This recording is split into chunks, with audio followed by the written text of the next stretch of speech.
सुरू झाल्या. नमस्कार. आरती. हो हो. नमो आदिबोधात्मरूपा परेशा, नमो हंस नारायणा निर्जरेशा, नमो ब्रह्मदेवा वसिष्ठा श्रीरामा, नमो मारुती रामदासाभिरामा. जय जय रघुवीर समर्थ. दासबोध चिंतनिका अभ्यास वर्गात मी सगळ्यांचं स्वागत करते. समर्थांना साष्टांग नमस्कार. कालच दासबोध जयंती झाली. दासबोधाला माझा नमस्कार. आपल्या दोन्ही आचार्य अलकाताई आणि माधुरीताईंना माझा साष्टांग नमस्कार. आणि आपण सगळे 6 अध्यायी श्रोते, आपल्या सगळ्यांना माझा नमस्कार. आज आपल्याला कल्पना आहेच की आज अलकाताई आपल्यासाठी विशेष सत्र घेत आहेत. अत्यंत साधनेच्या दृष्टीने अत्यंत महत्वाच्या अशा विषयावर ते आज मार्गदर्शन करणार आहेत. त्यामुळे मी अधिक काही न बोलता अलकाताईंना विनंती करते की त्यांनी सुरुवात करावी. अलकाताई. जय जय रघुवीर समर्थ. शुका सारिखे पूर्ण वैराग्य जाचे, वशिष्ठा परिज्ञान योगेश्वराचे, कवी वाल्मिका सारिखा मान्य ऐसा. नमस्कार माझा सद्गुरु रामदासा, कृपा कटाक्षाची किरणे मोह समुद्राचे आटणे, घडे जय त्या श्रीकृष्णे वंदू तयाते. जय जय रघुवीर समर्थ. प्रभू रामचंद्रांना वंदन करते, हनुमंताला वंदन करते, समर्थांना वंदन करते, सद्गुरूंना वंदन करते, माधुरीताई तिलाही वंदन करते. सर्व श्रोते जे आहेत त्यांना सप्रेम अभिवादन करते. आणि आजचं चिंतन आपण सुरू करूया. मग अशी माधुरीताई फोन लावत होते की आधी काही बोलणार का म्हणून, पण फोन बंद होता. त्यामुळे आता विषयाला सुरुवात करू का? माधुरीताई असेल तर सुरुवात करू का? आहे माधुरीताई? हो हो, कर कर सुरुवात करू करा. सुरुवात. मी विचारणार होते म्हणजे मगाशी फोन करत होते, तो फोन बंद येतोय कारण काही बोलणार का म्हणून. हा हा हा. काय माहिती ग, कुठला चालेल. यांच्या नंबर का? नाही, तुझा जो मराठ मंत्र दिलेला 86 चा नंबर होता त्याच्यावर करत होते. ठीक आहे. बरं हा, बरं. घेऊ हा, मग सुरू. मी करू? अगदी अगदी. Okay okay. अच्छा, नमस्कार. हा नमस्कार. गेल्या वेळेला जो आपला विषय बघितला होता, एक तर 2 विषय आपल्या समोर होते. एक म्हणजे मोक्षाची संकल्पना आणि 4 देह, शून्यावस्था, ज्या 4 अवस्था, थोडक्यामध्ये 4 देहांशी निगडीत असलेल्या 4 अवस्था. खरं तर समर्थांचा जेव्हा आपण दासबोध पुढे पुढे वाचत जाऊ तेव्हा हा सगळा विषय येणार आहे. 8व्या दशकापर्यंत खरं तर मोघम आलेला आहे. पण ह्या विषयाचं विस्तृत वर्णन जे आहे किंवा समर्थाने अगदी खडे मांडून जसं आपल्याला शिकवलेलं आहे ते सगळं पुढे म्हणजे 13, 14, 15, 16, 17, 18 हे सगळे जे आहेत हे सगळे तक्त्या रूपामध्ये 16, 17, 18 तर विशेषत्वाने सगळा हाच विषय येतो. त्यामुळे पण आपल्याला जर थोडी संकल्पना आधी यायची असेल तर आपण पिंडाचे 4 देह एवढे आधी समजून घेऊया. आणि 4 देह आणि त्याच्या 4 अवस्था या एवढ्यासाठी समजून घेऊया की आपल्याला प्रत्यक्षात समर्थ त्या ओलांडायला सांगतायत. कारण शून्यावस्था हा विषय आपण बघितला होता. तर आधी तेवढं बघूया आणि मग आपण मोक्ष आणि बद्ध जो आहे त्या विषयाकडे येऊया. जेव्हा आपण देह म्हणतो तेव्हा हे 4 देह कोणाला आहेत? तर जीवाला 4 देह आहेत असं मानलं जातं. कोणत्या जीवाला? आता लक्षावधी जीव आहेत, सगळ्यांनाच काही आहेत असं नाही म्हणता येत. याचा अर्थ जे नास्तिक आहेत त्यांच्यासाठी हा विषयच नाहीये. ज्यांना मुक्त व्हायचंय, ज्यांना काही स्वतःचं स्वरूप जाणून घेण्याची इच्छा आहे, ज्याला स्वतःचं स्वरूपाविषयी जाणीव आहे की मी कुणीतरी वेगळा आहे, मला विधात्याने इथे का पाठवलेलं आहे, मला काहीतरी विशेष कार्य त्यांनी दिलेलं आहे, मग ते काय काम आहे ते मला कोण सांगेल, ईश्वराचं स्वरूप काय हे ज्याच्यामध्ये निर्माण जिज्ञासा झाली आहे त्यांच्यासाठी पुढचा सगळा विषय येतो. आणि म्हणून धार्मिकता वेगळी आहे आणि पारमार्थिकता किंवा आध्यात्मिकता वेगळी आहे. मंदिरामध्ये जाणारे अनेक लोक आहेत, धर्मकर्म करणारे पुष्कळ आहेत, पण आध्यात्मिक म्हटल्यानंतर या अध्यात्म म्हणजे शरीरामध्ये एक असं तत्व आहे जे जाणण्याचा प्रयत्न करणारे आहेत ते आध्यात्मिक आहेत. म्हणजे आध्यात्मिक आहेत त्या पारमार्थिक आहेत. याचा अर्थ जे परम प्राप्तव्य आहे ते म्हणजे परमात्म्याच्या स्वरूपाची प्राप्ती, जे माझं स्वतःचं स्वरूप आहे, म्हणजे ज्याची मी उपासना करते ते मीच आहे. पण हे अज्ञानाने कळतच नाही जीवाला. हे ज्याला समजून घ्यायचंय त्याच्यासाठी हे 4 देह वगैरे अभ्यासाचा विषय आहे. आणि म्हणून साधकाच्या दृष्टिकोनातून आपल्याला विचार करायचा आहे. शास्त्र शुद्ध काय सांगतं तेवढा विचार करूया. शास्त्राने असं म्हटलं आपल्या प्रत्येकाला 4 देह आहेत. त्यातला पहिला देह जो आहे तो स्थूल देह आहे. स्थूल देह याचा अर्थ जो डोळ्यांनी दिसणारा आहे, अन्नावरती जगणार आहे. मग अन्नामध्येच तो नंतर अन्नामध्ये, याचा अर्थ मातीतून निर्माण होणाऱ्या अन्नावरती जगणार आहे, नंतर मातीमध्ये जाणार आहे.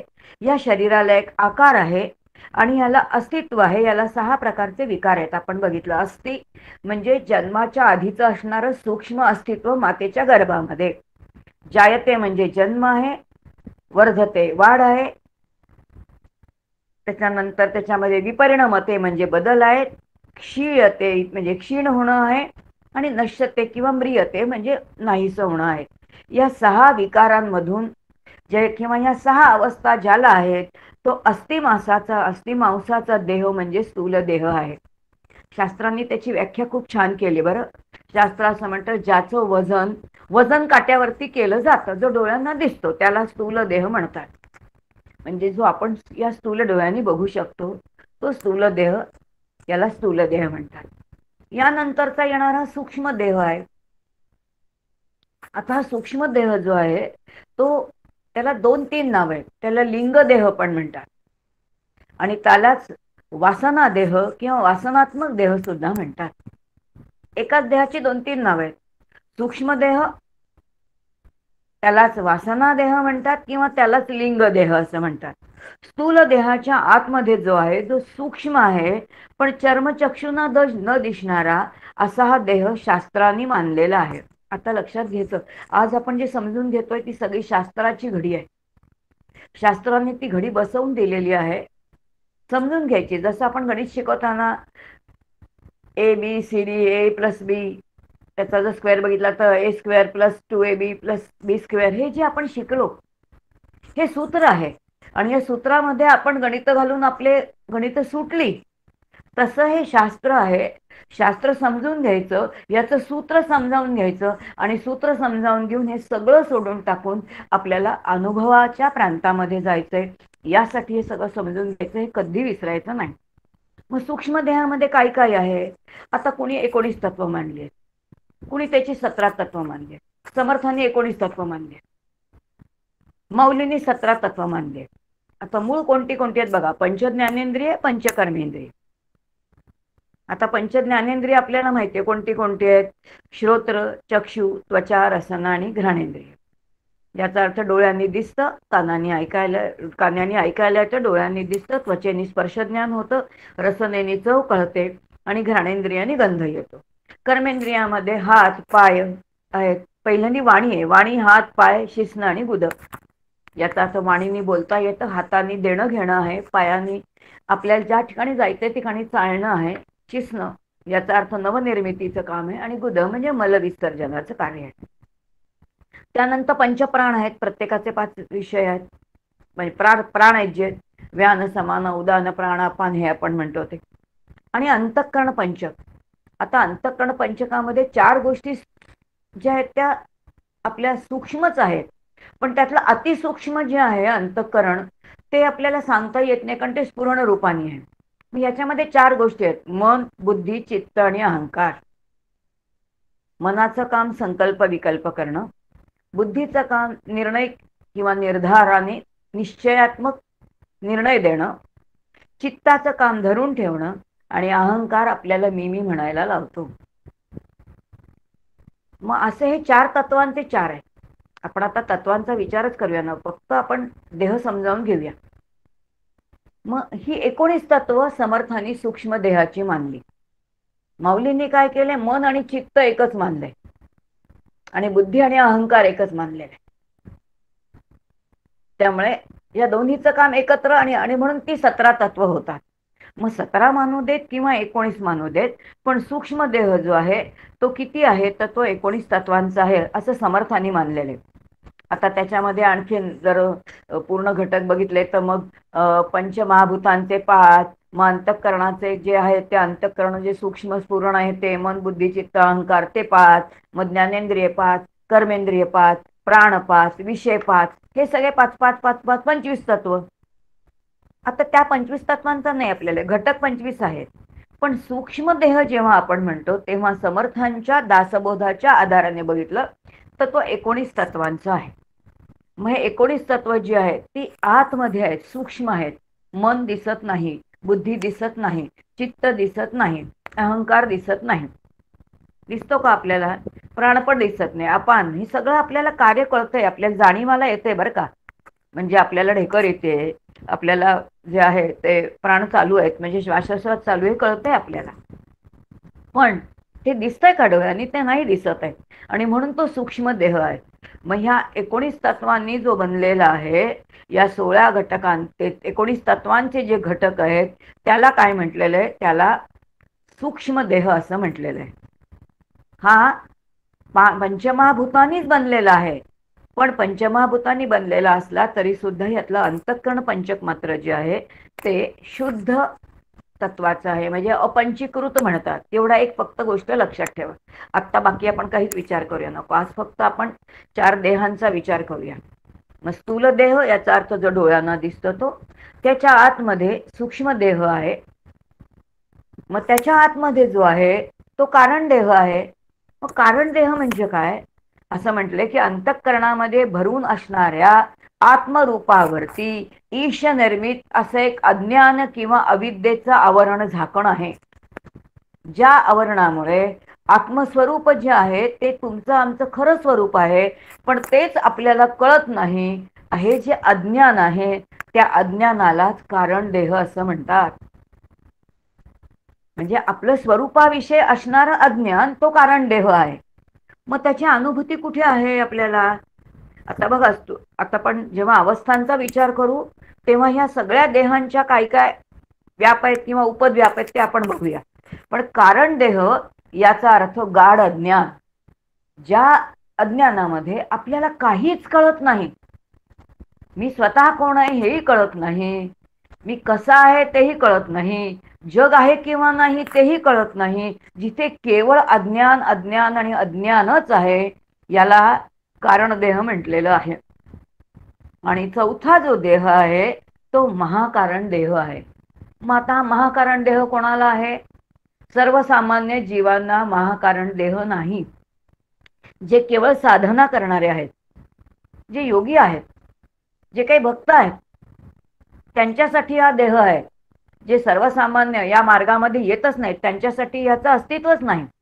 पण महाकारण देह हा केवळ साधकांना आहे. तो योगी जे आहेत, योग साधना करणारे आहेत त्यांना आहेत, जे अत्यंत निरपेक्षपणे परमात्म्याच्या प्राप्तीसाठी काही भक्ती करतायत त्यांच्यासाठी तो आहे. मग या देहाचं स्वरूप काय आहे? आता लक्षात येईल की साधक साधना करताना त्यांनी एक आसन सिद्धी केलेली आहे. बहिरंगाच्या आसनाची सिद्धी आहे. आता अंतरंगाचं जे आसन आहे तो इथे सिद्ध करण्याचा प्रयत्न करतोय आणि आपल्या अंतरंगामध्ये जे उपास्य दैवत आहे त्या उपास्य दैवताचं नाम घेतो आहे किंवा त्या नामाचा नामी आठवण्याचा प्रयत्न करतोय किंवा तो सोहम साधना करतोय. सोहम याचा अर्थ ज्ञानाच्या साह्याने जे सद्गुरूंनी दिलेलं बोध आहे तत्वमसी, त्या तत्वमसीचं चिंतन करतोय. अशा वेळेला किंवा तो ध्यानाला बसलेला आहे, योगी असेल तर तो ध्यानाला बसलेला असेल, तो योग तत्वाचा म्हणजे ओंकाराचं ध्यान करेल. मग ही ध्यानाची जी स्थिती आहे, म्हणजे शरीर जे आहे बहिरंगाचं ते एका आसनामध्ये आहे आणि अंतःकरण जी वृत्तीने एकच विषय धरून ठेवलेला आहे. मग ते नामाच्या साह्याने नामी धरलेला असेल किंवा नामीचं चिंतन असेल, समोर जर एखादी मूर्ती असेल तर मूर्तीचं ध्यान चालू असेल, ओंकाराचं ध्यान चालू असेल किंवा सोहमचं चिंतन चालू असेल. ही अंतःकरणाची जी काही स्थिती आहे तेव्हा फक्त जाणीव कोणती आहे? जी साधना करतोय तेव्हा अंतःकरण वृत्ती जी साधना करतोय त्या साधनेच्या आकाराची झालेली असते. तेव्हा त्या सोहंकार किंवा नामाकार किंवा ओंकाराकार किंवा जे आपण उपास्य दैवत आहे त्याच्या आकाराची झालेली अंतःकरणाची जी वृत्ती त्याला महाकारण देह म्हणतात. आता ही वृत्ती आहे बरं का, त्यामुळे वृत्ती साकार नाही, वृत्ती निराकारच आहे, अत्यंतिक सूक्ष्म आहे. आपण आता 4 देह बघितले, लक्षात आले का? पुन्हा एकदा सांगते. डोळ्याने दिसणारा, हाडामासांचा असणारा, अन्नावरती जगणारा, अन्नामध्येच नंतर मातीमध्ये जाणारा तो स्थूल देह. 19 तत्व, पंचज्ञानेंद्रिय, पंचकर्मेंद्रिय, पंचप्राण, अंतःकरणाचे 4 पदार्थ, मन, बुद्धी, चित्त आणि अहंकार, त्याला सूक्ष्म देह म्हणतात. त्यानंतर असणारा गाढ अज्ञान, स्वरूपाचं ज्ञान कळतच नाही. ईश्वरांनी घातलेलं जे आवरण आहे त्या अविद्येला काय म्हटलेलं आहे? कारण देह म्हटलेलं आहे. आणि या ठिकाणी केवळ गाढ अज्ञान आहे. आणि चौथा जो देह आहे जो साधकासाठी आहे, याचा अर्थ साधक जेव्हा साधनेला बसलेला आहे तेव्हा त्याची अंतःकरण वृत्ती ज्या उपास्य दैवताच्या आकाराची झाली आहे, नाम घेत असताना नामाच्या साह्याने नामीच्या चिंतन करत आहे, किंवा नामाकार झालेली आहे किंवा सहमाकार झालेली आहे, ही अंतःकरणाची जी स्थिती, त्याला काय म्हटलेलं आहे? महाकारण देह म्हटलेलं आहे. आता ह्या प्रत्येकाचे एक एक अवस्था आहे. आता त्या अवस्था बघूया आणि त्या अवस्था बघितल्यानंतर मग आपण आपला जो पुढचा विषय आहे त्या विषयाकडे लक्षात येईल. आता 4 अवस्था आपल्याला सगळ्यांना मिळते. ते काय? ती जागृत अवस्था. आता जागृत अवस्था कोणत्या देहाची आहे? तर ती लगेच कळतं, स्थूल देहाचीच आहे. पण स्थूल देहाने आपण डोळे उघडतो. डोळे उघडल्याबरोबर आपल्याला सगळं जग दिसतं. भिंत दिसतं, आकाश दिसतं, घरातली माणसं दिसतात, काय दिसत नाही असं नाही. झाडं दिसतात, गाड्या दिसतात, घोडे दिसतात, सगळं दिसतं. हे जे जे आपल्याला दिसतं ते डोळ्याने दिसतं. याचाच अर्थ स्थूल देहाच्या साह्याने आपण बघतो, म्हणून ती अवस्था जागृत अवस्था आहे. मग जागृत अवस्था कशाला म्हणतात? आपल्याकडे जे आत्ता जे आपण 19 तत्व बघितली त्यातले 5 प्राणांचे काम अखंड चालू आहे दिवस आणि रात्र. आपण झोपेत जरी असलो ना तरी पंचप्राणांचं काम चालूच आहे. प्राण अखंड कार्य करतात, लक्षात घ्या. आपण झोपलेलं असलं ते प्राणांचं कार्य चालूच आहे, ते बंद नाहीच आहे. ते बंद झाले तर आपल्याला लगेच लोक घरातच ठेवणार नाहीत. पण उरलेली जी 14 तत्व आहेत म्हणजे पंचज्ञानेंद्रिय, पंचकर्मेंद्रिय आणि मन, बुद्धी, चित्त, अहंकार, ही 14च्या 14 जेव्हा बहिर्मुख असतात त्या अवस्थेला जागृत अवस्था असं म्हणतात. थोडक्यामध्ये आत्ता आपण सगळे जागृत अवस्थेमध्ये आहोत. आपल्या प्रत्येकाच्या समोर मोबाईल आहे. जो मोबाईल ज्याच्यावरती ठेवलेला आहे ते टेबल आहे. टेबल ज्याच्यावरती आहे ती जमीन आहे. जमीन ज्याच्यावरती आहे ते घर आहे. घराच्या भिंती आहेत. सगळं दिसतंय की नाही? हे जे काही सगळं दिसतंय ही जागृत अवस्था आहे. जागृत अवस्था म्हणजे 14च्या 14 इंद्रिय बहिर्मुख असणं, या अवस्थेला जागृत अवस्था म्हणतात. लक्षात येईल आता. आपल्याला ह्याचा अनुभव आहे. आता थोडं पुढे जाऊया. नंतरची येते ती गाढ झोप, सुषुप्ती अवस्था. आपल्या सगळ्यांना ती अतिशय प्रिय आहे. झोप सगळ्यांना प्रिय आहे की नाही? आपल्यापैकी कुणीतरी असं आहे का की ज्याला झोप आवडत नाही? झोपायला सगळ्यांनाच आवडतं. का आवडतं? झोप इतकी प्रिय आहे कारण ही 14च्या 14 आत्मस्वरूपामध्ये जेव्हा लीन होतात तेव्हा आत्मा कसा आहे? तो सच्चिदानंद स्वरूप आहे, तो ब्रह्मस्वरूप आहे, तो निर्मलम, निश्चलम, शांतम, निरामयम आहे. म्हणजे निर्मल, निश्चल आणि शांत स्वरूप आहे. तेव्हा ही 14च्या 14 जेव्हा आत्मस्वरूपामध्ये लीन होतात तेव्हा संपूर्ण शरीराचा विसर आहे. आपण कोण आहोत त्याचा पण विस्मरण आहे. जगताचे अस्तित्वच नाहीसं झालेलं आहे. जिथे माझंच अस्तित्व नाही तिथे माझ्या नातेवाईकांचं अस्तित्व नाही, तिथे माझ्या घराचं अस्तित्व नाही, तिथे माझ्या देशाचं अस्तित्व नाही, माझ्या गावाचं अस्तित्व नाही, नवे नवे पृथ्वीचंच अस्तित्व नाही, विश्वाचंच अस्तित्व नाही. अत्यंतिक सुखाची स्थिती आहे की नाही? पण किती बरं वाटतं. जेव्हा गाढ झोपलेलो आहोत तेव्हा कळत नाही, पण झोपेतून उठल्याबरोबर स्मृती आहे. अत्यंत सूक्ष्म अशी अंतःकरण वृत्ती तिथे इतकी सूक्ष्म, अतिसूक्ष्म जागृत आहे की जी त्या सुखाची अनुभूती घेते. आणि त्यावेळेला अनुभूती घेणारी ती वेगळी राहिलेलीच नसते, ती आनंद स्वरूपच झालेली असते. आणि म्हणून जेव्हा जागे होतो तेव्हा आपण पहिल्यांदा म्हणतो, वा किती गाढ झोप लागली होती. ही जी सुषुप्ती स्थिती आहे त्यामध्ये 14च्या 14 ही इंद्रिय आत्मस्वरूपामध्ये लीन होतात. म्हणजे 14 जी आहेत, जी आपले पंचज्ञानेंद्रिय, पंचकर्मेंद्रिय, मन, बुद्धी, चित्त, अहंकार बहिर्मुख असणं जागृत दशा, ही 14चा 14 आत्मस्वरूपामध्ये लीन असणं ही सुषुप्ती दशा, आणि त्यानंतरची येणारी स्वप्नावस्था. आता स्वप्नावस्थामध्ये सुद्धा बघा 14च्या 14 सगळे भोग आहेत बरं. स्वप्नामध्ये सगळे भोग भोगतो की नाही? स्वप्नामध्ये सुखाचा भोग आहे, दुःखाचा भोग आहे. जितकं जागृतीमध्ये बघतो तितकंच तेव्हा जेव्हा स्वप्न बघतो तेव्हा ते सत्यच वाटत असतं. पण तिथे ती स्वप्नावस्था म्हणजे काय आहे? शास्त्र असं म्हणतं की स्वप्नावस्थेमध्ये 13 तत्व जी आहेत, म्हणजे पंचज्ञानेंद्रिय, पंचकर्मेंद्रिय, बुद्धी, चित्त आणि अहंकार, ही 13 तत्व जी आहेत ती आत्मस्वरूपामध्ये लीन झालेली आहेत. केवळ मन जे आहे ते अर्धवट जागृत अवस्थेमध्ये आहे. अर्धवटा, तेही पूर्ण जागृत अवस्थेत नाही, ते अर्धवट जागृतीत आहे. आणि म्हणून अंतःकरणावरती असणारे जे जे संस्कार आहेत आपले, ते संस्कारच काय होतात, तर त्या अंतःकरणावरती असणाऱ्या वासनांचे जे संस्कार आहेत तेच तिकडे काय होतात, तर ते जणू काही साकार होतात आणि एक गंधर्व सृष्टी जीव निर्माण करतो.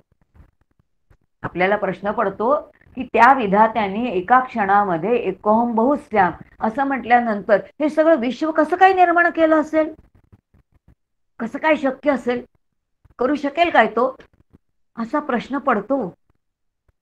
पण जेव्हा पंचदशी सारख्या ग्रंथाचा आपण अभ्यास करतो त्यावेळेला त्यांनी असं म्हटलं की आपल्या सगळ्या अवस्थेंचं थोडं जर अभ्यास केला, चिंतन केलं, तर लक्षात येतं की सर्वसामान्य तुमच्या आमच्यासारखे यत्किंचित असणारे जीव सुद्धा अंतःकरणावरती असणाऱ्या वासनांच्या त्या भांडवलावरती एक गंधर्व सृष्टी निर्माण करतात. आणि त्या गंधर्व सृष्टीमध्ये काय काय पाहतात? कधी कैलास बघतील, कधी कैलास लेणं बघतील, कधी कैलासावर त्या शिवाचं दर्शन घेतील, कधी आणखीन कुठे मंदिरामध्ये जातील, कधी कुठे शेगावला जातील, कधी कुठे आणखीन कुठे जातील. कुठे कोणी जर समर्थ भक्त असतील तर ते गडावरती जातील. कोणी एखादा जर सौंदर्य प्रेमी असेल किंवा निसर्गाचा प्रेमी असेल तर तो जाईल काश्मीरला आणि काश्मीराचे सगळे भोग भोगून येईल. पण काश्मीरचा भोग तो तेव्हाच भोगेल जेव्हा जागृत अवस्थेमध्ये त्यांनी तो कधीतरी भोगलेला आहे. याचा अर्थ अंतःकरणावरती ज्याचा ठसा आहे तेच भोग आपल्याला दिसतात. म्हणून जागृत अवस्थेमध्ये जितके सत्य भोग आहेत तितकेच स्वप्नावस्थेमध्ये अल्पकालीन का होईना एक गंधर्व सृष्टीमध्ये जीवाला भोगच आहेत. पण 13 तत्व जी आहेत ती अंतर्मुख आहेत आणि केवळ एक मन जे आहे ते अर्धवट कसं आहे, तर ते जागृत अवस्थेमध्ये आहे. आणि ती जी स्थिती आहे ती कोणती आहे, तर ती स्वप्नावस्था आहे. आता आणखीन एक लक्षात ठेवायचं की जोपर्यंत आपण म्हणजे जागृतीतून आपण पहिल्यांदा सुषुप्तीमध्ये जातो, जागृतीमधून आपण कुठे जातो, तर सुषुप्तीमध्ये म्हणजे गाढ झोपेमध्ये जातो. आणि मग गाढ झोपेमधून आपल्याला आपण स्वप्नावस्थेमध्ये जातो. आपण जागृतीतून एकदम स्वप्नावस्थेमध्ये जात नाही. म्हणजे जोपर्यंत आपण सुषुप्तीमध्ये जात नाही तोपर्यंत आपल्याला जागृती अवस्था पण येत नाही. आणि जोपर्यंत आपण सुषुप्ती म्हणजे गाढ झोपेमध्ये जात नाही तोपर्यंत आपल्याला स्वप्नावस्थामध्ये सुद्धा जाता येत नाही. 2 अवस्थांना जो कारण आहे त्याला कारण देह म्हणतात. हा कारण देह म्हणजे अज्ञान. म्हणून झोपेमध्ये मी स्त्री आहे का पुरुष आहे, मी उंच आहे का बारीक आहे, मी मठ्ठ आहे का हुशार आहे, मी श्रीमंत आहे का दरिद्री आहे, जग कसं चांगलं आहे काही आपल्याला कळत नाही. गाढ अज्ञान. अज्ञानाचा देह कोणता, तर कारण देह. म्हणून तो झोपेचा, ज्याला आपण गाढ झोप म्हणतो. एक दिवस एक प्रयोग डॉक्टर काका म्हणाले एका जेलरनी केला म्हणे. एक कोणीतरी गुन्हेगार होता, अत्यंत भयंकर गुन्हा केलेला होता. त्या गुन्हेगाराला अशी त्या जेलरने शिक्षा दिली की तुला पाहिजे ते देऊ पण तुला आम्ही झोपायला देणार नाही. 1 दिवस 2 दिवस तो कसा बसा राहिला, पण नंतर तो गयावया करायला लागला. तो म्हणतो मला काही करा पण मला झोपू द्या. तुमची आमची स्थिती अशीच होते. आपल्याला गाढ झोप हवी आहे, ती ईश्वराच्या स्वाधीन आहे. ती तुम्हाला मला पाहिजे तेव्हा येत नाही. ईश्वराला इंद्रिय भोग भोगून बघून इतकी थकून जातात, इतकी गलित गात्र होतात, तेव्हा आता भोग होण्याची क्षमताच त्या जीवाची राहत नाही. त्यावेळेला त्याला जोपर्यंत तो आत्मस्वरूपामध्ये जात नाही तोपर्यंत ती ऊर्जा प्राप्त होत नाही आणि मग तिथे तो अत्यंत विश्राम पावतो, शांत होतो. आणि ही शांत झालेली जी स्थिती आहे ती कोणती आहे तर ती सुषुप्ती दशा आहे. म्हणून आपल्याला गाढ झोप अत्यंत प्रिय आहे. अज्ञानामध्ये सुद्धा आत्मानुभूतीच आहे, कारण सगळी इंद्रिय आत्मस्वरूपात लीन झाली आहेत. पण इथे मला आनंदाची स्थिती आहे किंवा मी आनंद भोगतोय ही घेणारे मी ही अंतःकरण वृत्ती तिथे शिल्लकच नाहीये. आणि ते अज्ञान आहे म्हणून त्याला अज्ञानाचा देह किंवा त्याला काय म्हटलेलं आहे गाढ अज्ञान किंवा अविद्येचं झाकण असं म्हटलेलं आहे. महाकारण देह आपण बघितला की जिथे तो साधक साधना करणाराच आहे. म्हणून आता एक दशा जी बघितली स्थूल देहाची जागृत अवस्था, सूक्ष्म देहाची जी आहे ती कोणती आहे तर आता ती स्वप्नावस्था आहे. सूक्ष्म देहामध्ये स्वप्न बघतो त्यामुळे 13 अंतर्मुख आहेत आणि 13 काय एक कसं आहे मन अर्धवट जागृत आहे. ती कोणती दशा आहे तर ती स्वप्नावस्था आहे. कारण देहाची जी अवस्था आहे ती सुषुप्ती म्हणजे गाढ झोप. गाढ झोपेमध्ये कारण देहाचा अनुभव असतो म्हणजेच अज्ञानाचा अनुभव आहे. या वेळेला स्थूल देह सूक्ष्म देह काहीही कळत नाही. समाधीमध्ये सुद्धा हीच स्थिती असते. दोन्हीमध्ये पुष्कळ फरक आहे. पण समाधीमध्ये अज्ञान नाहीये, ती ज्ञानाची स्थिती आहे. आणि म्हणून सुंदर ज्ञानेश्वरांनी माऊलींनी त्यांचं वर्णन केले. साचची पुढती विरा जरी न येता स्वप्न जागरा तरी ब्रह्मभावो साचोकारा म्हणून येता. जर त्याच अवस्थेमध्ये आम्ही राहिलो असतो म्हणजे गाढ झोपेची जी स्थिती आहे त्यातून मी जागृतीमध्येही गेलो नाही आणि स्वप्नामध्येही गेलो नाही, मी त्याच स्थितीमध्ये राहिलो कायम, तर त्याला आम्ही समाधी स्थिती म्हटलं असतं. पण आपण त्या स्थितीत राहत नाही. आपण जागे तरी होतो नाही तर स्वप्नामध्ये तरी जातो. आणि म्हणून हा कारण देह कसा आहे अत्यंत महत्वाचा असा आहे. हा पूर्ण समजून घेतल्यानंतर आपल्याला पुढच्या जो महाकारण देहामध्ये आपल्याला प्रवेश करता येईल किंवा तो समजतो. आणि म्हणून गाढ झोपेमध्ये काय स्थिती आहे ही ईश्वराने कशासाठी दिलेली आहे आपण प्रयत्न करून बघूया बरं की मला पाहिजे तेव्हा झोप येते का. आपण एखाद्या दिवशी म्हणतो मला आत्ता गाढ झोपायचं बरं का, कोणी त्रास देऊ नका. प्रयत्न करा, झोप येतच नाही. पण झोप कधी येते, कधी लागते, कधी जागृत होतो, उठतानाची जीवाची स्थिती काय असते, झोपतानाचा तो क्षण आहे तो केव्हा असतो. कारण झोपतानाचा क्षण आणि उठतानाचा क्षण हा शुद्ध जाणीवेचा आहे. जिथे कोणताही अंतःकरणावरती संस्कारच नाहीये तिथे सूक्ष्म अत्यंत आनंदाची स्थिती असं संत म्हणतात. पण ती कळतच नाही आपल्याला, कारण आपण झोपेमध्ये कधी जातो ते कळत नाही, कधी उठतो तेही आपल्याला कळत नाही. याचा अर्थ तो क्षण आपल्याला धरताच येत नाही. बघा बरं प्रयत्न करून, आता मी झोपणार आहे, मी आता झोपतो म्हणून झोप येते का. कधी येते कळतच नाही आणि कधी आणि कशी जाग येते तेही कळत नाही. याचा अर्थ हे काहीही आपल्या हातात नाही. तरी सुद्धा आपण म्हणतो हा देह माझा, शरीर माझं, मी करता आहे. जी झोप मला रोज प्रिय आहे ती सुद्धा माझ्या स्वाधीन नाही हो. तरी सुद्धा आपण किती अहंकार धरून बसलेलो असतो, त्याचं अस्तित्वच मान्य करत नाही. आणि चौथा जो देह आहे तो महाकारण देह आहे. इथे प्रत्यक्ष साधक जो आहे तो साधनेला बसलेला आहे. मग या ठिकाणी सगळी जी आहेत, आता कोणती स्थिती आहे ही ज्ञान त्याला तुर्या म्हणतात किंवा तुरीय अवस्था म्हणतात. मग या ठिकाणी बाकी सगळे व्यापच बनलेत, एकच चित्तवृत्ती जागृत आहे. अहंकाराच्या साह्याने साधना करता येणार नाही.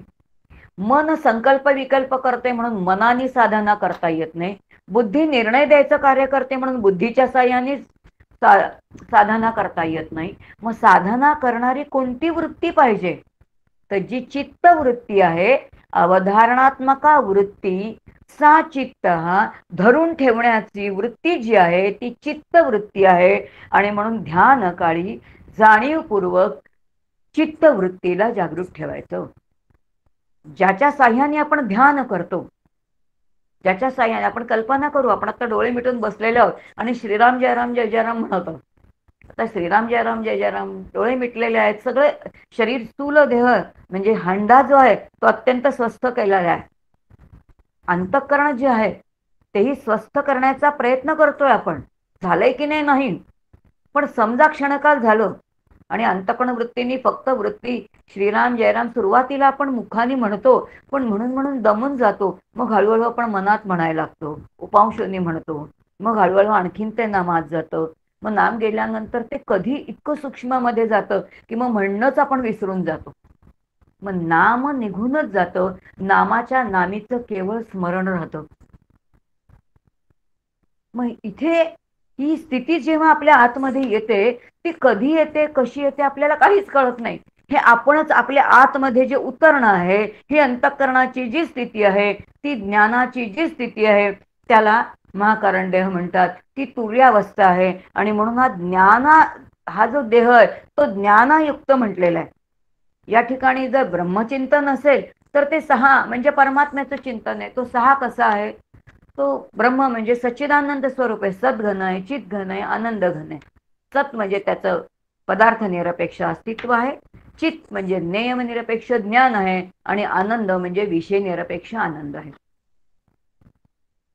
आता त्याचं अस्तित्व आहे, जे अस्तित्व आहे त्याचं ज्ञान होत आहे. आणि अखंड तो आनंद रूपाने आहे. भावरूपाने असू दे, अभाव रूपाने असू दे, तो केवळ आनंद देणाराच आहे. जीवनातली प्रत्येक गोष्ट विश्वामध्ये जी आहे ना, ती मला आनंदच देणारी आहे. लक्षात घ्या. साधा घरातला पेपर सुद्धा रोज येतो ना, चहा पिताना भयंकर आनंद देतो. महिनाभर तो साचला की घरामध्ये ही रद्दी होते. ज्या दिवशी मी रद्दी काढून टाकते त्या दिवशी इतका आनंद होतो, बरं झालं घरातला कचरा गेला.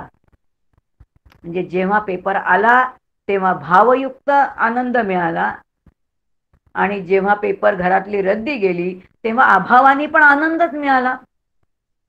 म्हणून भाव आणि अभाव दोन्ही आनंद स्वरूपच आहे. हे आपल्याला केव्हा कळेल? जर ते सच्चित आनंद हे काय आहे आपण जर व्यवस्थित समजून घेतलं. हे चिंतन कुठं करायचंय? हे चिंतन आपल्याला महाकारण देहामध्ये करणं आहे. संतांकडनं सगळं समजून घेणं आहे. आणि म्हणून 4 देह म्हणजे काय आपण समजून बघितले. त्यानंतर 4 देहाच्या 4 अवस्था काय आहेत त्या आपण बघितल्या. मग आता हे ओलांडायचे म्हणजे काय? आता अनुभव जो घ्यायचा आहे आपल्याला, तर या देहाचा जो प्रकाशक आहे तो देही मी आहे. शरीरामध्ये असणारा शरीरी मी आहे. कारण आपण अज्ञानाने का होईना पण जी भाषा बोलतो ती ज्ञानाचीच भाषा बोलतो. माझ्या मनाला पटत नाही, माझ्या बुद्धीला पटत नाही, माझे प्राण तळमळतायत, माझा जीव कासावीस होतोय, देवा माझे प्राण ने रे बाबा. आता जे जे माझं आहे ते मी नाहीये ना. जर मी घरात राहते, घर माझं असेल तर मी घर नाही. कपडे माझे असतील तर मी कपडे नाही. घड्याळ माझं असेल तर मी घड्याळ नाही. आता हे तर साधं जीवनातलं साधं ज्ञान आहे. ह्याच्यासाठी काय फार मोठं चिंतन हवे असं नको. पण कधीतरी कळलं पाहिजे ना, जे माझं आहे ते मी नाही. मग जर शरीर माझं असेल तर मी शरीर नाही. मग जे जे माझं आहे ते माझं साधन आहे. त्या साधनेच्या साह्याने मला माझ्या मीपर्यंत जायचंय. मग खरा मी जो आहे, जो निर्गुण निराकार आहे, त्याचं प्रगटीकरण उपाधीशिवाय प्रगटच होत नाही. मग ते उपाधी कोणती आहे? मग सूक्ष्म उपाधी वेगळी आहे अंतःकरणाची, पण स्थूल उपाधी ही स्थूल शरीराचीच आहे ना. मग ह्याच्या साह्याने ते तत्व प्रगट झालेलं आहे. मग या साधनेचा वापर करून घेणं आणि मग तत्वापर्यंत जाणं, यासाठी 4 देह आणि 4 अवस्था आपण समजून घेतल्या. मग आता हे देह ओलांडायचे म्हणजे काय? आपण लहानपणी बघा तर टिक्कर खेळायचो. 1 2 3 4 असे चौकोन असायचे. त्याच्यामध्ये दगडाचा चपटा ते थप्पी टाकायची आणि उड्या मारत जायचं. ह्या चौकोनातून त्या चौकोनात, त्या चौकोनातून त्या चौकोनात उडी मारायची. असे देह ओलांडला आहे का? असं देह ओलांडणं नाही. देह ओलांडणं याचा अर्थ काय आहे? स्थूल देह जो आहे तो हाडामासाचा बनलेला आहे. हा इतका आपल्याला त्रास देतो. ह्याला जरा जरी पायाला बारीक काटा लागला तरी आम्हाला वेदना होते. डोक्यावरचे केस ओढले तरी आपल्याला वेदना होतात. याचा अर्थ संपूर्ण शरीर, स्थूल शरीर हे ज्ञानस्वरूपच आहे. आपल्याला जाणीव होते ना तिथे ज्ञानाची. कारण ते जे काही आतमध्ये तत्व आहे ते संपूर्ण अंतर्बाह्य जे आहे, बाहेर तर ते आहेत पण अंतरंगामध्ये सुद्धा ते परिपूर्णपणाने व्यापूनच राहिलेलं तत्व आहे. मग असा हा स्थूल देह जो आहे तो ओलांडायचा म्हणजे काय? तो ओलांडायचा याचा अर्थ या स्थूल देहाविषयी जीवाला अनासक्ती आली पाहिजे. मग पहिल्यांदा स्थूल देह मी नाही असं म्हणायचं. विचारांनी नुसतं नाही म्हणून चालत नाही. ते मी शरीर नाही, शरीर नाही, शरीर नाही, मी हात नाही, मी पाय नाही असं म्हणून नाही येत नाही. त्याच्याविषयी अनासक्ती जेव्हा येईल तेव्हा तो स्थूल देह मी ओलांडला असं म्हणण्याची शास्त्राची पद्धत आहे. मग त्याची अनासक्ती कशी येईल? हा स्थूल देह ओलांडायचा म्हणजे काय करायचं? शास्त्रांनी त्याला एकच सांगितलेलं आहे. त्यांनी सांगितले की या शरीराकडून वाजवून घ्यायचं, शरीराचे लाड करायचे नाहीत, त्याची काळजी घ्यायची पण त्याची काळजी करायची नाही. आणि या स्थूल देहाने ईश्वराच्या दरबारामध्ये, संतांच्या दरबारामध्ये, सद्गुरूंच्या दरबारामध्ये भरपूर त्याच्याकडून काय करणं, तर तो स्थूल देह तिथे राबवणं. बुद्धीने राबवणं नाही बरं का. मंदिरामध्ये आमच्याकडे अनेक कार्यकर्ते येतात. त्यांना कोणती सेवा आवडते? त्यांना झाडू मारायची सेवा आवडत नाही, त्यांना सतरंजी घालायची सेवा आवडत नाही, त्यांना चपला नीट ठेवायची सेवा आवडत नाही. त्यांना कोणती सेवा आवडते? तर व्यासपीठावरती बसून बोलायची सेवा आवडते. असं नाही. परमेश्वराच्या दरबारामध्ये जे पडेल ते काम करणं, पडेल ते. याचा अर्थ शरीराने भरपूर काम करणं आणि जे पडेल ते काम करणं, ते अहमरहित होऊन करणं. आणि असं काम करून करून शरीराच्या विषयी अनासक्त, म्हणजे थोडक्यामध्ये शरीर तापवणं, शरीराने शारीरिक तप करणं. जोपर्यंत शारीरिक तप ईश्वराच्या दरबारामध्ये, ईश्वराच्या मठामध्ये, आश्रमामध्ये, संतांच्या चरणी अशी सेवा करत नाही तोपर्यंत स्थूल देहाचा विसर पडत नाही. तो स्थूल देहाचा विसर पडायचा एक मात्र सांगितलेलं आहे की संतांच्या दरबारामध्ये जा, ईश्वराच्या दरबारामध्ये जा आणि आंग मोडेपर्यंत काम करा, झाडू मारा. तिथे कोणी बघतंय म्हणून नाही, काय करतील म्हणून नाही, पण जे पडेल ते काम करा. हा एकच मार्ग दिलेला आहे. याचा अर्थ ह्याच्यातून आपल्याला शॉर्टकट नाहीये बरं का. शुद्ध परमार्थामध्ये शॉर्टकट नाही. कोणी डोक्यावरती हात ठेवून आपल्याला आत्मज्ञान होणार नाही. तो पुरुषार्थ आहे. पुरुषांनी जाणीवपूर्वक कमवायचा आहे आणि तो कमावलाच पाहिजे. तो कुणीही देणार नाही, तो प्रारब्धाने मिळणार नाही. या ठिकाणी या प्रक्रिया जे आहे याच टप्प्याने, जसं पहिलीतून दुसरी, दुसरीतून तिसरी, तिसरीतून चौथीत, मग 10वी, मग 12वी, मग ग्रॅज्युएट, मग पोस्ट ग्रॅज्युएशन, तसं टप्प्याटप्प्यानेच गेलं पाहिजे. इथे शॉर्टकट नाहीये. एखादा कोणीतरी फार एखादा असेल तर एखादी इयत्ता पटकन डबल जाऊ शकेल, पण सगळ्या एकदम जाता येत नाहीत. कोणालाही जाता येत नाहीत. हे कळलं पाहिजे आणि हे आपल्याला जाणीवपूर्वक, प्रयत्नपूर्वक या सगळ्या साधना केल्या पाहिजे. आणि म्हणून स्थूल देह ओलांडणं याचा अर्थ संतांच्या दरबारामध्ये आंग मोडेपर्यंत काम करणं, जेणेकरून आपल्याला स्थूल देहाचा अनासक्ती येईल. आणि अनासक्ती आल्यामुळे मग आपण म्हणतो आम्ही प्रपंचामध्ये तर पुष्कळ काम करतो आम्ही, पण प्रपंचामध्ये काम केल्यानंतर तो मी स्वीकारलेला आहे. आपण आधीच मायेवरती आरूढ. याच प्रपंचामध्ये राबत बसलो तर तिथे आणखीन काय होईल, तर तो गुंडाळत जाऊ, त्याच्यामध्ये आणखीन गुरफटत जाऊ. मग शास्त्राने आणखीन सोपा एक निर्णय सांगितला. शास्त्र असं म्हणतं ठीक आहे, प्रपंच नाही सुटत ना, तर मग आता एकतरी विचार करा, घर माझं नाही, घर रामाचं आहे, प्रपंच रामाचं आहे, मग आता रामाचा म्हणून तरी करा. मग त्याचं ममत्व काढून टाका. पोरं माझी नाहीत, माझी पोरं म्हणजे रामच आहेत, रामाने दिलेला प्रसाद आहे म्हणून राम म्हणूनच त्यांची सेवा करा. मारलं तरी रामालाच मारतोय म्हणा. ही ताकद आहे का? ही कमी पडते कुठेतरी आपल्याला. आपल्या प्रपंचामध्ये सगळ्यांकडे समदृष्टीने, रामदृष्टीने नाही बघता येत आपल्याला. सगळीकडे राम दिसतो. काका म्हणतात पण सुनेला सासूमध्ये राम दिसत नाही, किंवा बायकोला नवऱ्यामध्ये राम दिसत नाही, किंवा नवऱ्याला बायकोमध्ये राम दिसत नाही. ही सगळी आपली गडबड आहे. मग यापेक्षा काय करावं, संतांच्या दरबारामध्ये जाऊन भरपूर कार्य करावं, जेणेकरून या स्थूल देहाचा काय होईल तर विसर पडेल. आणि ज्या वेळेला स्थूल देहाचा विसर पडतो तेव्हा हा देह ओलांडला असं म्हटलं जातं. प्रत्यक्ष तो ओलांडला जायचा नाही, आहे तसाच असतो, आहे तिथेच आहे. पण मग शरीराची काळजी नाही. शरीरापासून आपल्याला साक्षीभाव करता येत, वेगळं होता येतं. खूप सुंदर कबीरांच्या जीवनामधला एक प्रसंग आहे. कबीर महाराज रस्त्यात बसलेत आणि रामनाम घेत होते. इतके नामामध्ये दंग झाले होते.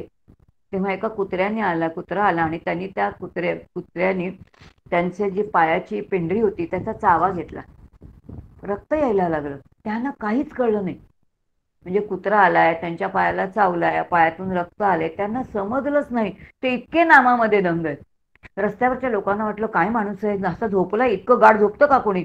त्यांनी त्यांना गदागदा हलवलं आणि जागं केलं आणि म्हणे काय करताय तुम्ही. बघा ते कुत्र्यांनी काय केलं. कबीर अत्यंत शांत आहेत. कबीर शांतपणाने म्हणाले की कुत्ता जाने चमडी जाने, कुत्ता जाने चमडी जाने, मैं तो राम नाम लेना जानू. देहामध्ये असताना स्थूल देहापासून इतकं वेगळं होणं, याला स्थूल देह ओलांडणं म्हणतात. आपण कसे ओलांडायचा प्रयत्न करतोय. सूक्ष्म देह ओलांडणं म्हणजे काय. सूक्ष्म देह ओलांडणं याचा अर्थ ही 1919 तत्व मी नाही असा पहिल्यांदा बुद्धीने निर्णय करणं. अवघड आहे बरं का. मन मी नाही, बुद्धी मी नाही, चित्त मी नाही, अहंकार मी नाही. आम्ही फक्त आत्मशतक म्हणतो, मनोबुद्धी अहंकार चित्तानि नाहम, न च श्रोत्र जिह्वे न च घ्राण नेत्रे, न च व्योम भूमीर न तेजो न वायू. हे फक्त म्हणतो, पण हा बुद्धीचा निर्णय होणं म्हणजे सूक्ष्म देह ओलांडणं असं आहे.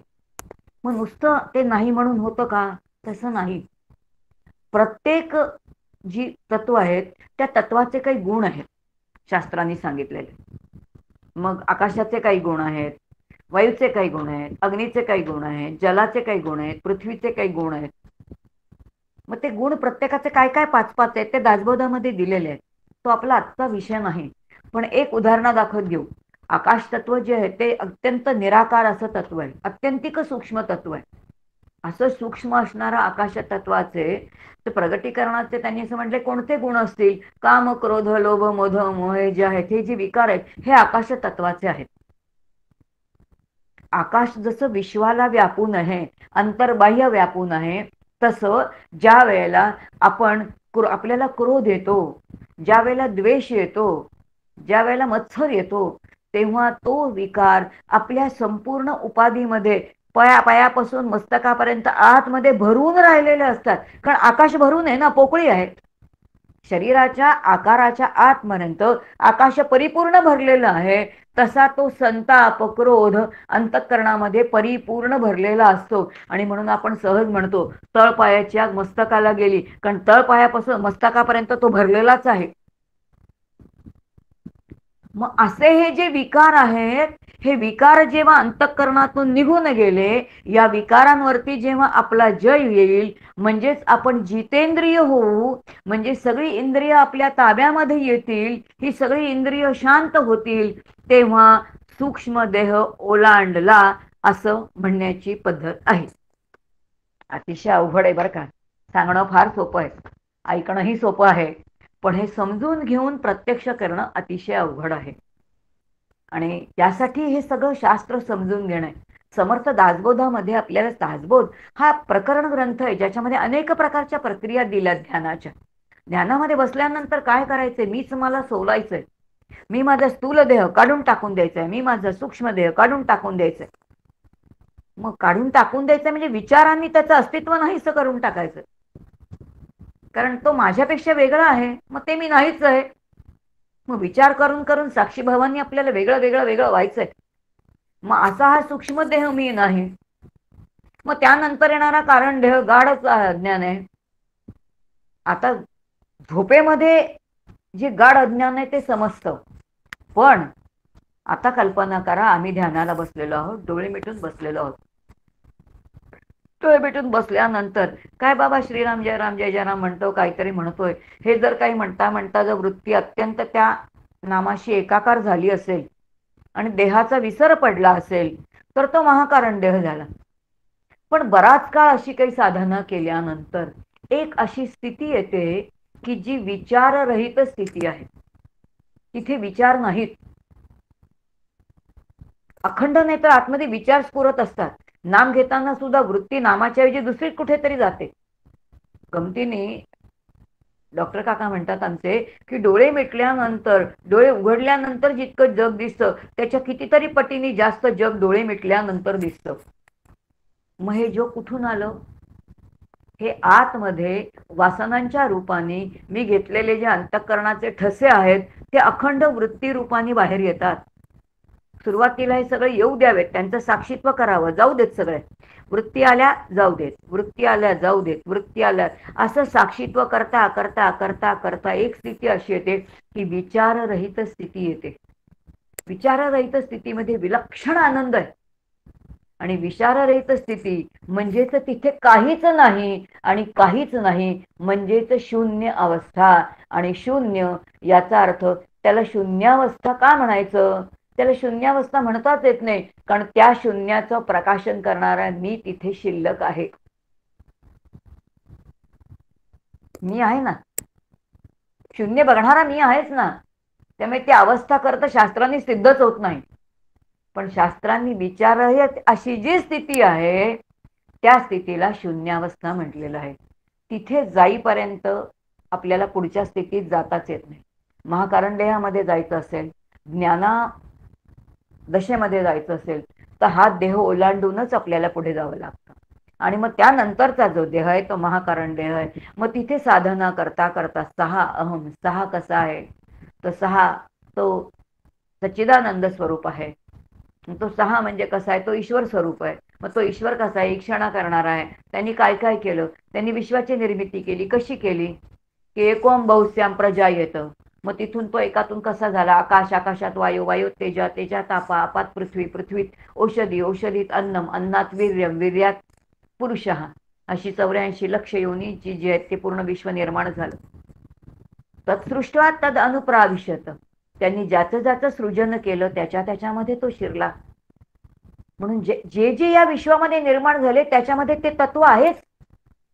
जर त्याच्यामध्ये ते तत्व असेल तर आता मला ही सगळी तत्व सोलून काढायची. डोळे मिटून बसल्यानंतर आता आकाश तत्व, याचा अर्थ माझ्या शरीराच्या आतमध्ये एक असं आकाश आहे, ते मोठ्या आकाशामध्ये मला विलीन करायचंय. श्वास रूपाने असणारा वायू मला वायूमध्ये विलीन करायचंय. बुद्धी आणि वैश्वानर असणारं तेज तत्व तेजामध्ये देऊन टाकायचंय.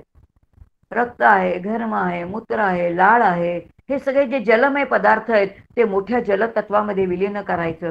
आणि हाडामासाचा देह पृथ्वीचा पृथ्वीला देऊन टाकायचा. विचाराने सगळं देऊन टाकलं तरी सुद्धा देणारा मी शिल्लकच आहे. असं हे सहाचं चिंतन करता करता हा सहा जो आहे तो अत्यंत व्यापक असा असणार तो शहा. असं सहा अहम चिंतन करता करता अहम जो आहे तो सहा मध्ये विलीन होऊन जातो. आणि जेव्हा अहम सहात विलीन होतो तेव्हा केवळ सहा शिल्लक राहतो. इथे जीव आणि शिव, जर सहा शिव असेल तर अहम जीव आहे, अहम सहा मध्ये विलीन होतो तेव्हा जीवाचं जीवत्व, जीवाचं जीव पण राहतच नाही. तो शिव कधी होतो, काय होतो त्यालाच कळत नाही. आणि या स्थितीचं कोणतंही संत वर्णनच करत नाही. ती अनुभवाची स्थिती आहे. किंबहुना होय सोये जीव आत्मयासील आहे, तेथ जे काय होय तया नाव सुख. बस अशा या स्थितीमध्ये ध्यानाला बसल्यानंतर क्षणकाल येणारी जी अनुभूती आहे ती अनुभूती ज्याची त्यांनी घ्यायची आहे. ती कशी घ्यायची त्यासाठी मार्गदर्शन संत करतात, सद्गुरू करतात. जिथे जिथे तुम्ही अडाल तिथे तिथे ते तुम्हाला सांगतील. काय अडाल ते सांगतील. तुम्हाला एखादा दृष्टांत झाला, एखादं स्वप्न पडलं, ते का पडलं, कशा प्रकाराने पडलं, सगळं उपनिषदांमध्ये सगळं सांगून ठेवलेलं आहे. पण प्रत्यक्ष बैठकीचं साधन जे आहे ते त्याचं त्यांनी करायचंय. म्हणून शून्य अवस्था कारण देहाची आहे, ती ओलांडून जायचंय पुढे, ती नाहीच आहे. म्हणून अज्ञानातून आपल्याला ज्ञानामध्ये जायचंय. आणि मग ती कोणती आहे तर ती महाकारण देहाची तुर्य अवस्था. तुर्य अवस्थामध्ये जीव सहाचं चिंतन करतोय. जोपर्यंत तो सहाचं चिंतन करतोय, सहा अहम सहा अहम सहा अहम म्हणतोय, तोपर्यंत ही अवस्था कोणती आहे तर ही जाणीवेचा प्रांत आहे. आणि जोपर्यंत जाणीवेचा प्रांत आहे तोपर्यंत अनुभूती नाही. याचा अर्थ हे सुद्धा सगळं संपूर्ण गेलं पाहिजे. हे जाणणारा मी, सहा अहम म्हणणारा मी सुद्धा पूर्ण नाहीसा झाला पाहिजे. ती जी स्थिती आहे तिथे उन्मनी स्थिती आहे, याचा अर्थ हाही देह ओलांडून जायचंय. मग हा देह ओलांडण्यासाठी आता ध्यानालाच बसलं पाहिजे. ते नुसतं बोलून काय करणार, आता बसणं आहे. नामी नाम घेत असाल तर त्या नामीशी एकरूप होणं आहे. ध्यान करत असाल तर ध्याता ध्येय आणि ध्यान, जे ध्येय आहे ती वृत्ती ध्येयाकार झाली पाहिजे. मग वृत्ती जेव्हा ध्येयाकार होईल तेव्हा ध्यानाची कृती संपून जाईल आणि मी ध्यान करतोय हा मीच नाहीसा होईल. आणि मी कसा होईल? The sinner has become scene. बस, काही शिल्लकच राहणार नाही. ही जी अनुभूतीची अवस्था आहे ती तो देह ओलांडला म्हणण्याची पद्धत आहे. म्हणून हे 4 देह, त्याच्या 4 अवस्था आणि त्याची ओलांडण्याची पद्धत. आता एक निश्चित आहे की ह्या सगळ्या ठिकाणी वेगवेगळ्या उपासना आहेत. स्थूल देहासाठी ईश्वराच्या दरबारात गेलं पाहिजे, देवळामध्ये गेलं पाहिजे, शारीरिक तप केलं पाहिजे, आहे ना उपासना. इथे आता सूक्ष्म देहाच्या बाबतीत काय आहे? आता कर्तव्य कर्म चोख केलं पाहिजे, ईश्वराची उपासना आहे. ईश्वराची उपासना असेल तर ती कर्मफळाने केलं पाहिजे. आणि कर्मफळाने असेल तर प्रत्येक कर्माच्या पाठीमागे ते कर्म समर्पित करणं. कसं करणं? ईश्वर तत्व म्हणजे काय जाणून घेणं आहे. इथे वैचारिक साधन आहे. इथे कर्माचा प्रांत संपलाय, स्थूल देहाचा कर्माचा प्रांत संपला. आता सूक्ष्म वैचारिक प्रांत सुरू झाला. कारण देहामध्ये जेव्हा आपण येऊ, ज्या ठिकाणी ध्यानाला बसू, त्यावेळेला सूक्ष्म स्थिती जी आहे शून्य अवस्थेचं प्रकाशन करणारा, आता ही ध्यानाला बसल्याशिवाय कसं काय करणार? म्हणून ही सगळी बैठकीची साधना आहे. ह्या ज्या अवस्था आहेत त्या बैठकीच्या साधनेमध्ये आपल्याला अनुभवानी घ्यायच्यात. आणि मग महाकारण देह सुद्धा ओलांडून आपल्याला पलीकडे त्याच्या जायचंय.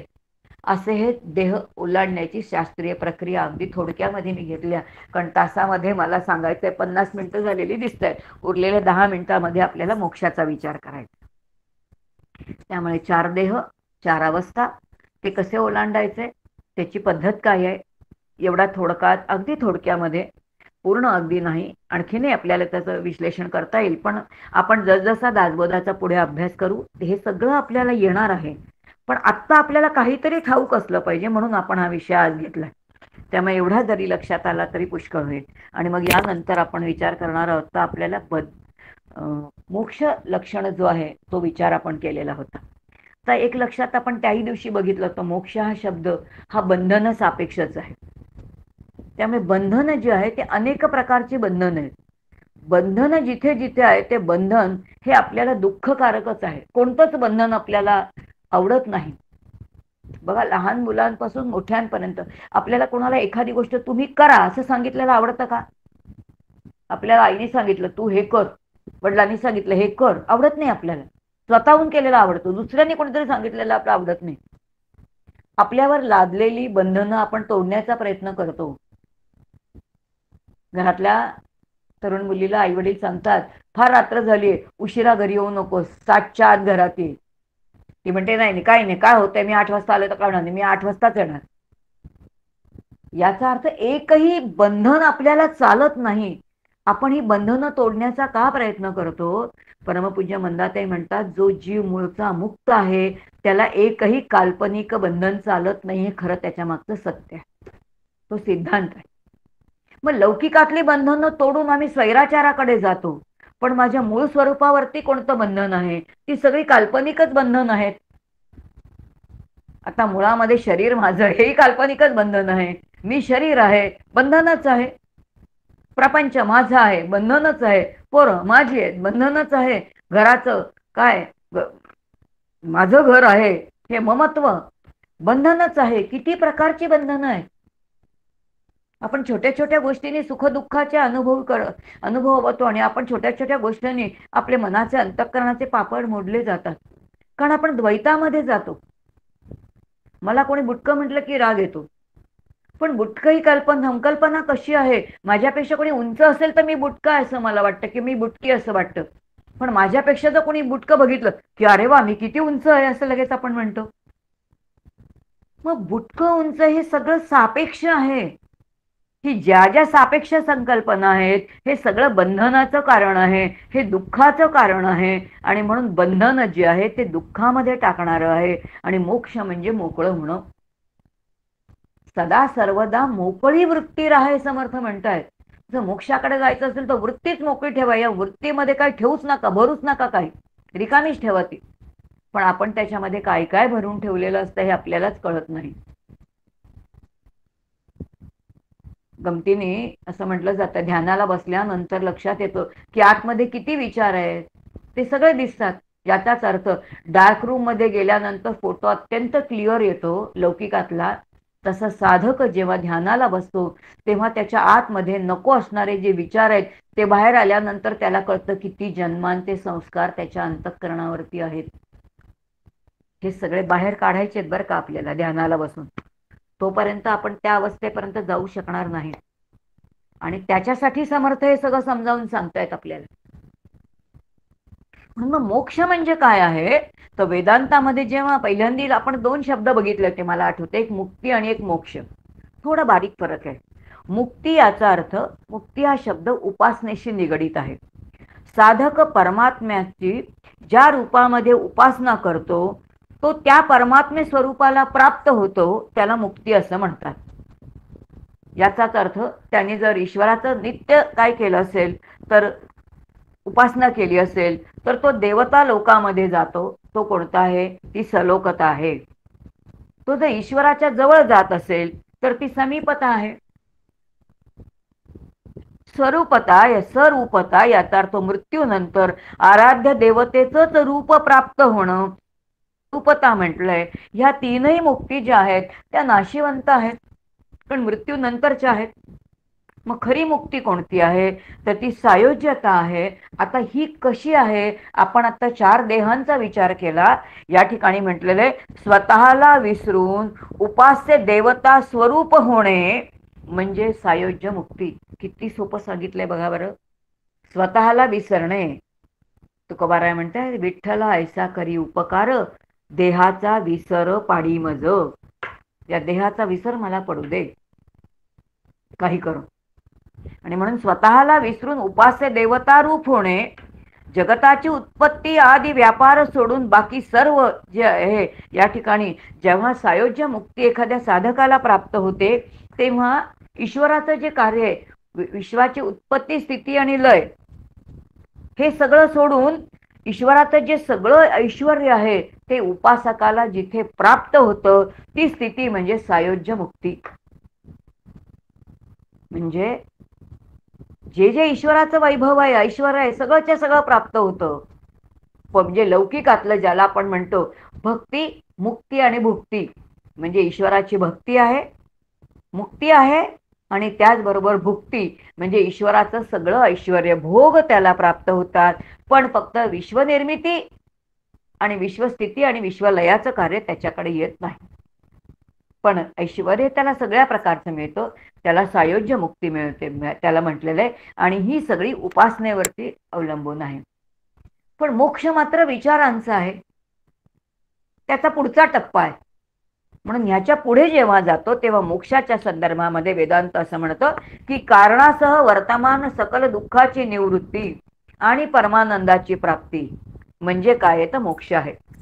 म्हणजे दुःखाची सगळी कारणच जी आहेत ती मुळात नाशिवंत आहेत. सकल दुःखाची कारणासहित निवृत्ती. सगळी दुःख जीवनातून सगळी दुःख कालपट्टीत करून टाकणं, याचा अर्थ केवळ अखंड आनंदाचा अनुभव घेणं. आणि अखंडाचा अनुभव घेणं म्हणजे आपण आधी सुखरूप होणं, सुखाने जगणं आणि सुखाने ज्यांनी मला ही पंचमहाभूत दिलेली आहेत ती पंचमहाभूत त्याची त्याला जशीच्या तशी परत करणं. त्यांनी आपणून घेणं नाही, ती मी त्याला देणं आहे. ती देण्याची मानसिकता माझी आहे. आणि म्हणून आता हा स्थूल देह द्यायला मी अधीर आहे. म्हणून ज्यांनी मला पिंड दिलेला आहे तो पिंड त्याचा त्याला मी समर्पित करीन. इथपर्यंतची साधकाची जी अंतःकरणाची होणारी जो बदल आहे त्याला मोक्ष म्हटलेला आहे. रोकडा मोक्ष तो आहे. म्हणजे मीच माझा पिंड ईश्वराला समर्पित करणं. भक्तीच्या साह्याने फार पटकन साधलं जातं. ज्याला हे जमत नाही, म्हणजे जिवंत असताना पिंड जर ईश्वराला समर्पित केला तर मृत्यूनंतर पोरांना पिंडदान करावं लागत नाही. पण ज्याला जिताजी हा पिंड परमेश्वराला देता येत नाही, त्याच्यासाठी उधार काय आहे? भाताचं पिंड. कोणता? पिंडदान महत्वाचं आहे. जिवंत असताना केलेलं पिंडदान. माझा पिंड मी ईश्वराला द्यायचा आहे की मी उधार ठेवायचा आहे? मी गेल्यानंतर कोणीतरी करेल, कधी कावळा येईल, कधी शिवेल, काय होईल ते होईल. त्याविषयी मला आत्ता काही बोलायचं नाही, कारण तो आपला आत्ताचा विषय नाही. पण हे निश्चित माहिती पाहिजे की पिंडदान म्हणजे काय आहे, मोक्ष म्हणजे काय, की जे जे मी उधार घेतलेलं आहे ते माझं मला देता आलं पाहिजे. कबीरांचं एक सुंदर वचन आहे की जेव्हा मी जन्माला आलो तेव्हा मी रडत होतो आणि सगळे हसत होते, पण जेव्हा मी जाईन तेव्हा मी हसत जाईन आणि बाकी सगळे रडत असतील. कबीरांचं भजन आहे बघा, कोणतं ते, झिनी रे चदरिया झिनी, 9-10 मास बुन नको लागे. ह्या वस्त्राला विणायला किती काळ लागला आणि असं वस्त्र सगळ्यांनी खराब केलं, पण दास कबीरने ऐसी ओढी चदरिया जूकी त्यूं देवी. जशी त्या विधात्याने मला दिली ना, तशीच्या तशी मी हे रामा तुला माझं हे पंचमहाभूत जशीच्या तशी मी तुला परत करत आहे. याला मोक्ष म्हटलेलं आहे. म्हणजे पुन्हा जन्माला न येणं. कारण जन्म कशासाठी येतो? जन्म घ्यावा लागे वासनेच्या संगे. वासनांचा रेटा म्हणून वासनांचा क्षय करून घेणं, याला काय म्हटलेलं आहे? मोक्ष म्हटलेलं आहे. भागवतामधल्या मोक्षाची व्याख्या मी परवाही सांगितली होती. आहार, निद्रा, भय आणि मैथून यापासून जो मुक्त आहे, त्यापासून सगळा जो मुक्त झाल्यानंतर अंतःकरणाची जी स्थिती आहे ती मोक्षाची आहे. आत्मज्ञानापासून दुःखाची अत्यंतिक निवृत्ती होत नाही आणि म्हणून आत्मज्ञानानेच काय आहे तर मोक्षाची प्राप्ती आहे. मोक्ष प्राप्तीसाठी काही करणं, जे जे काही आपण करू मोक्ष प्राप्तीसाठी, मग काही करणं म्हणजे प्रपंचच आहे ना. जिथे कर्तृत्व आहे, करणं आहे, कर्म आहे, तो प्रपंचच आहे. पण मोक्ष प्राप्तीसाठी जर काही केलेलं असेल तर त्याला प्रपंच न म्हणता त्याला परमार्थ म्हणावा किंवा ते पारमार्थिक साधन म्हटलं जातं, त्याला प्रपंच म्हटलं जात नाही. आणि म्हणून अगदी सर्व जीवांमध्ये जो आहे तर ह्या सगळे जितके 84 लक्ष योनी आहेत त्यातल्या केवळ मानवालाच मोक्षाचा अधिकार आहे, कारण ज्ञानाशिवाय मोक्ष नाही. मोक्षाची इच्छा ही अत्यंत महत्वाकांक्षीची जी आहे ती परमावधी असं म्हटलं जातं. बरं काय वचन आहे बघा, सिद्धांत कसा आहे. मोक्षाची इच्छा म्हणजे महत्वाकांक्षेची परमावधी, याच्यापेक्षा दुसरी कोणती इच्छाच असू शकत नाही. ब्रह्मसिद्धांत मला आपल्याला असं म्हणतं की अशी अवस्था कोण भोगतं? असा मोक्ष जीवनमुक्त संत भोगतात. आणि म्हणून जीवनमुक्तांच्या दृष्टीने जगताची उत्पत्ती, स्थिती, लय, सर्व स्थावर जंगम पदार्थ, वेद, शास्त्र, गुरु, शिष्य, मुक्त, मुमुक्ष, बद्ध, मोक्ष काहीही नाही. आणि हाच काय आहे? तो हाच खरा. काहीही नाही, काही होणे नाही, काही करणे नाही, केवळ असणे, ही जी अंतःकरणाची स्थिती आहे तो खरा मुख्य परमात्मा. आणि असं जाणणारा जो आहे तो खरा मुक्त. इथून सुरुवात आहे, पर्यंत पोचायचं आहे आपल्याला. म्हणजे मोक्षाची स्थिती काय ती कळली, बंधनाची स्थिती काय आहे ती कळली. जीवाला बंधन चालत नाही, लहान पोरांना बंधन चालत नाही, कॉलेजच्या मुलांना बंधन चालत नाही, घरातल्या सुनेला बंधन चालत नाही, गृहस्थाला बंधन चालत नाही. अहो साध्या घरातल्या बायकोने नवऱ्याला औषध घे म्हटलं तरी राग येतो, कारण घे सांगितलंय ना, मग मी आत्ता घेणार नाही, औषध घेऊन टाकून देणं. बघतो ना आपण घरामध्ये असं घडतं. किंवा एखाद्या पतीने सांगावं, बाई तू हे करू नकोस, आज या महिन्याला साडी घेऊ नकोस. ती म्हणते नाही मी जाऊन घेऊन येणारच, मला हवीच आहे. कारण काल्पनिक बंधनच चालत नाहीये. का नाहीये? कारण तुम्ही आणि सगळे मुक्त आहोत. जो जीव मुक्त, मूळचा मुक्त आहे, त्याला काल्पनिक बंधन चालत नाही. मग जिथे काल्पनिकच बंधन चालत नाही तर किती काल्पनिक बंधनं आपण घेतली आहेत की भ्रांती ही काल्पनिक बंधनच आहे. देहोहम काल्पनिक बंधन आहे, जगत सत्यत्व काल्पनिक बंधन आहे, कर्तृत्व भोक्तृत्व जे आहे भ्रांती काल्पनिक बंधन आहे, संघ भ्रांती काल्पनिक बंधन आहे, विकार भ्रांती काल्पनिक बंधन आहे. कोणी घेतली? आम्हीच आमच्यावरती लादली. मला कोणी म्हटलं की चला आपण आता शिट्ट्या वाजवूया, मी लगेच म्हणते छे हे काय बरं दिसेल का?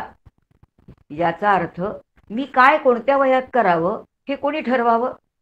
याचा अर्थ एक प्रतिष्ठेचा कोश मीच माझ्याच भोवती विणला आणि त्या प्रतिष्ठेच्या कोशामध्ये कोण अडकलं? मीच त्या प्रतिष्ठेच्या कोशामध्ये अडकले गेले. बंधन निर्माण करणाराही मीच आहे आणि त्या बंधनातून बाहेर पडणाराही कोण आहे? तर जीव मीच आहे. म्हणून कोणतं बंधन आहे? संवादी साधनेच्या साह्याने ही बंधनं हळूहळू सोडवणं आहे. आणि एक एक एक एक देह जरी आता बुद्धीने पटले असतील तरी प्रत्यक्ष करायला अतिशय अवघड आहेत. किती काळ लागेल आपल्याला सांगता येत नाही. पण हळूहळू एक दिवस जर निर्णय केला की मला चारही देह ओलांडून जायचे तर आपण नक्की जाऊ शकू. आणि म्हणून आज 4 देह म्हणजे काय, 4 अवस्था म्हणजे काय, त्या कशा ओलांडायच्या तो विचार आज आपण बघितला. बंधन म्हणजे काय, मोक्ष म्हणजे काय, आणि मग हा सगळे जे काही आपले विचार होते ते म्हणजे कारण देह आणि बंध मोक्ष या संकल्पना आज आपण एक थोड्याशा बघण्याचा प्रयत्न केला. मला असं वाटतंय की जर काही अडलं असेल तर काही विचारायला हरकत नाही. जर लिहून प्रश्न पाठवले तर ऑडिओच्या माध्यमातून उत्तर देईन, कारण आता ऑलरेडी 10 वाजून गेलेले आहेत, वेळ झालेला आहे. मी माझ्या वाणीला विराम देते. केलेली सगळी सेवा जी आहे ती समर्थांच्या चरणी आणि सद्गुरूंच्या चरणी समर्पित करते आणि इथे थांबते. जय जय रघुवीर समर्थ.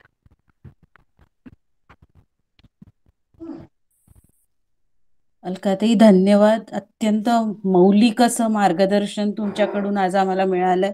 साधनेसाठी याचा निश्चितच उपयोग होणारच आहे या आमच्या पुढच्या प्रवासामध्ये. दासबोधात जसं जसं पुढे जाऊ तसं तुम्ही म्हणाला तसं या संकल्पना आणखी आणखी स्पष्ट होत जातील. पण त्याची सुरुवात आज खूपच बऱ्याच शंका म्हणा मनातल्या बऱ्याच हे झाल्या, क्लिअर झालेल्या आहेत. मी पुन्हा एकदा तुमचे धन्यवाद देते. मृणाल घेणार आहे का श्लोक शेवटचा? मी घेते, मृणाल नाही आज. भावी पूर्ण कृपा गुरो मजबरी प्रार्थित भावे तुला वारी सर्व अरिष्ट नेमिलया संमोह जो वाढला अज्ञानांधजनांचे मुक्त करुणी शांतीपदी बैसली विनती हीच असे न मागत तुझे भक्ती तुझी ही हवी. सद्गुरुनाथ महाराज की जय. जय जय रघुवीर समर्थ. जय जय रघुवीर समर्थ. जय जय रघुवीर समर्थ. जय जय रघुवीर समर्थ.